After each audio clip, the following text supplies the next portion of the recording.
Labdien,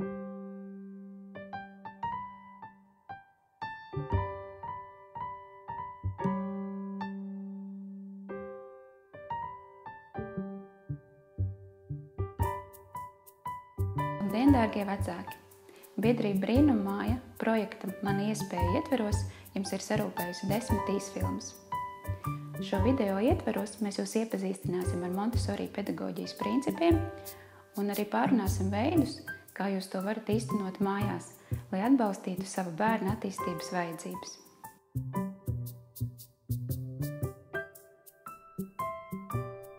Montessori pedagoģijas autore ir itāļu zinātniece Marija Montessori, kura šo metodu izstrādāja vairāk kā pirms 100 gadiem.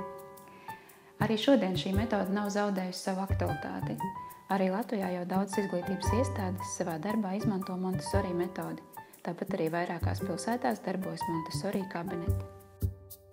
Katrā no īsfilmām mēs pastāstīsim par kādu no Montessori pedagoģijas principiem, un jūs paši sapratīsiet, ar ko šī pieeja ir tik īpaša un kādēļ tā veiksmīgi atraisa bērnu potenciālu un vienlīdz labi dara bērniem ar dažādām vajadzībām.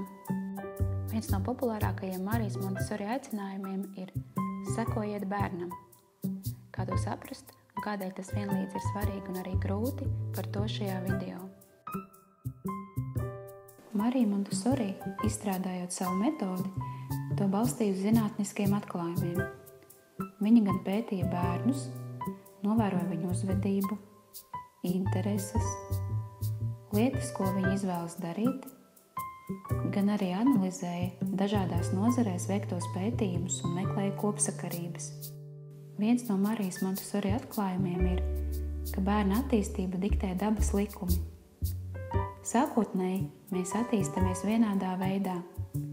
Mēs katrs izejam cauri vienām un tām pašām attīstības fāzēm.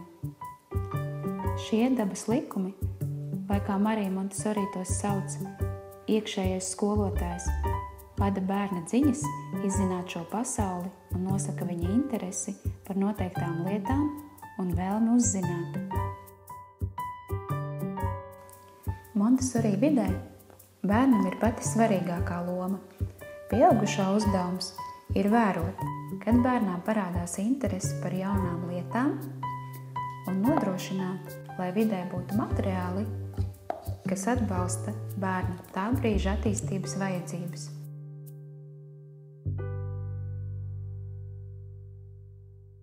Ja bērns izrāda pirmos centienus vilkt kājās dažādus apģērba gabalus, mēs parūpējamies, lai viņam būtu pieejami tā brīža spējām pietiekami viegli uzvelkami apģērbi. Piemēram, lielāka izmēra peltšorti.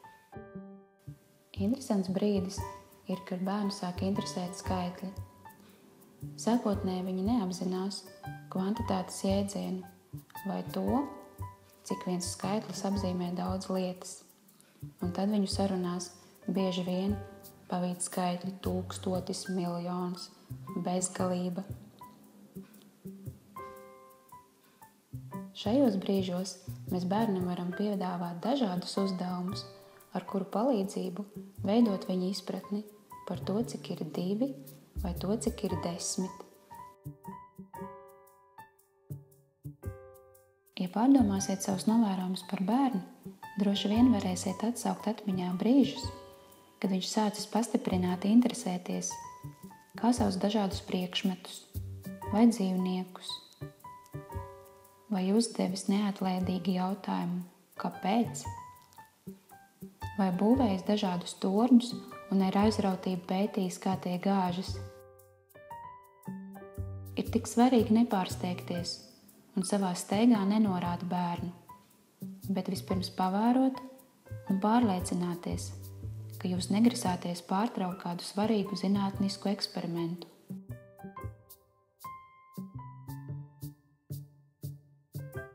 Ko darīt, ja bērna zinātniskie pētījumi nav jums akceptējami vai apdraud bērna drošību? Piedāvājiet viņam citu veidu, kā padarīt to pašu lietu. Piemēram, ja bērns ir sajaucis acu krāsu, lūpu krāsu, kremu, ir pilnīgi saprotams, ka šādu nodarbi jūs vēlēsieties pārtraukt. Šajā brīdī ir svarīgi vērot bērnu un saprast, kas tieši ir piesaistījis viņu uzmanību, un piedāvāt citu atbilstošu nodarbi. Kopā ar mazajiem pavāriem jūs varat pagatavot masu, no kā veidot dažādas figūras. Savukārt, ja bērns ir pētījis, kā sajaucas dažādi toņi, iedodiet viņam paleti, otas un krāsas. Lai arī katrs mēs izejam cauri tām pašām attīstības fāzēm, tomēr jau bērnībā ir lietas, kas mūs atšķir. Tāpat arī veids, kā izzinām pasauli, var būt atšķirīgs. Un arī šajā ziņā ir svarīgi sekot bērnam. Ja tas ir mašīna puika, un jūsu vēlme ir paplašināt viņa vārda krājumu vai nostiprināt lasīt prasmi, piedāvājiet materiālu par mašīnām. Ja jūsu bērnam izraisa nepatiku masas, kas atstāja netīras rokas, piedāvājiet graudus vai mannā. Turpretī, ja vienīgā vieta, kur jūsu bērns jūtas labi, ir ārā, ejiet un burtus veidojiet no zariem. Ja uzmanīgi vērosiet, bērns pats parādīs vislabāko veidu, kādā viņš var iepazīt šo pasauli. Paļaujieties uz viņu un sekojiet viņam. Un tā nebūtu nav izdabāšana, jo šajā procesā mums, pieaugušajiem, nevis jāpierāda sava varenība diktēt spēles noteikumus, bet gan jāparūpējas, lai bērnam būtu viss vajadzīgais viņa spēju attīstīšanai. Rudolf, šodien atkal uzspēlēsim spiegu kasti. Es atvēršu kasti, tu ar pirkstiņu parādi, kuras lietas 3 tu gribēsi, un tad mēs viņus uzliksim uz galda. Labi? Es gribu uzlikt uz galda. Tad es tev došu rociņās, un tu uzliksi uz galda. Ja? Taisam vaļā. Parāda ar pirkstiņu to. Uzliec uz galda. Kuru nākošo. Uzliec uz galda.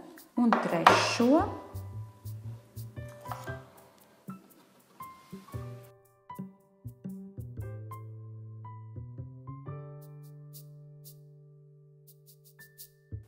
Nazis. Nazis. Liekam uz galda.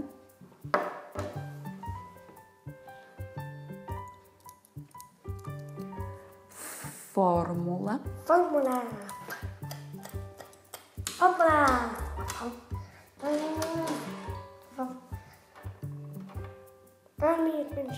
Iedos man. Lidmašīna. Lidmašīna. Noliekam šeit.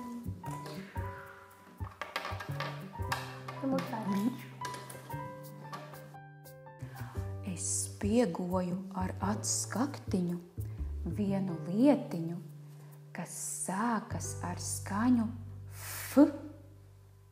Formula. Formula? Labi, tālāk klausies. Es spiegoju ar atskaktiņu vienu lietiņu, kas sākas ar skaņu L.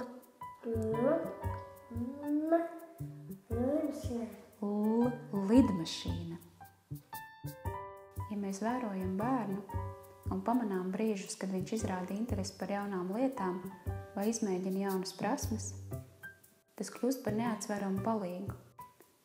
Jo mēs vienmēr zināsim brīdi, kad bērnam piedāvāt ko jaunu un spērt nākošo soli, lai padziļinātu jau apgūto. Tas dod arī spēku strādāt ar bērniem, jo jums nav jāpiespiež viņš veikt kādu uzdevumu. Gluži otrādi, viņš ir tas, kas sarūpē jums aizvien jaunus izaicinājumus jūsu radošajām idejām.